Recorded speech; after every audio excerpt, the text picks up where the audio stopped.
ಬಲಗೈ ಬಂಟ, ಸ್ವಾತಂತ್ರ್ಯಕ್ಕಾಗಿ ಬ್ರಿಟಿಷರ ವಿರುದ್ಧ ಗೆರಿಲ್ಲಾ ಮಾದರಿಯ ಯುದ್ಧವನ್ನು ಮಾಡಿದ ಶೂರ ಸಂಗೊಳ್ಳಿ ರಾಯಣ್ಣ. ಸಂಗೊಳ್ಳಿ ರಾಯಣ್ಣನ ಸೇರಿಸಿ ಸಹಚರರನ್ನು ಬ್ರಿಟಿಷರು ಗಲ್ಲಿಗೆ ಏರಿಸಿದ್ದು ಇದೀಗ ಇತಿಹಾಸ. ಆದರೆ ಈ ರಾಯಣ್ಣನ ಸಮಾಧಿಯ ಸ್ಥಳ ಇದೀಗ ಪುಣ್ಯಕ್ಷೇತ್ರವಾಗಿ ಪರಿವರ್ತನೆಯಾಗಿದೆ.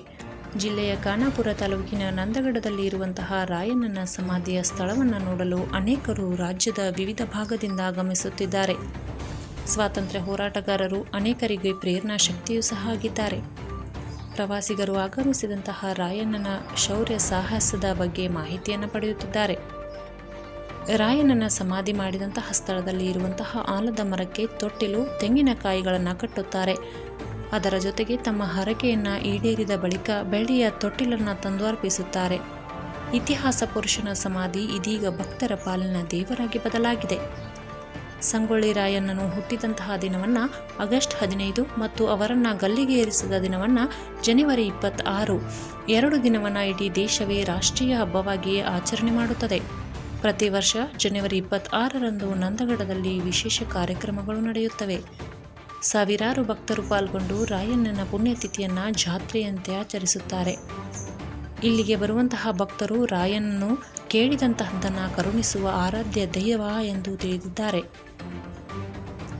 ಸಂಗೊಳ್ಳಿ ರಾಯಣ್ಣನ 193ನೆಯ ಪುಣ್ಯತಿಥಿಯ ಅಂಗವಾಗಿ ಬೈಲಹೊಂಗಲದ ಅಖಿಲ ಕರ್ನಾಟಕ ಕ್ರಾಂತಿವೀರ ಸಂಗೊಳ್ಳಿ ರಾಯಣ್ಣ ಸ್ಮರಣೋತ್ಸವ ಸಮಿತಿಯ ಸದಸ್ಯರು ಕಳೆದ 25 ವರ್ಷಗಳಿಂದ ರಾಯಣ್ಣ ಜ್ಯೋತಿಯನ್ನು ಬೈಲಹೊಂಗಲದ ಚೆನ್ನಮ್ಮನ ಸಮಾಧಿಗೆ ತಂದು ಅರ್ಪಿಸಿ ದೇಶಭಕ್ತರಿಗೆ ಗೌರವವನ್ನು ಸಲ್ಲಿಸುವಂತಹ ಕಾರ್ಯವನ್ನು ಮಾಡುತ್ತಿದ್ದಾರೆ. ದೇಶಾಭಿಮಾನದ ರಾಯಣ್ಣನ ಪವಿತ್ರ ಜ್ಯೋತಿ ಯಾತ್ರೆಯಲ್ಲಿ ಸಾವಿರಾರು ಜನರು ಸ್ವಯಂ ಪ್ರೇರಣೆಯಿಂದ ಪಾಲ್ಗೊಂಡು ದೇಶಾಭಿಮಾನವನ್ನು ಮೆರೆಯುತ್ತಿದ್ದಾರೆ.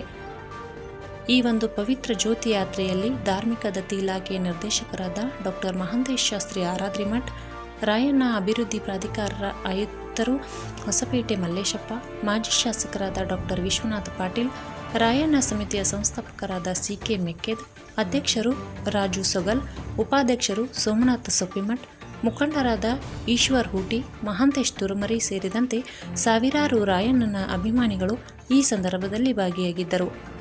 ಬ್ಯೂರೋ ರಿಪೋರ್ಟ್, ಕಿತ್ತೂರು ಕ್ರಾಂತಿ ಟಿವಿ, ಬೈಲಹೊಂಗಲ.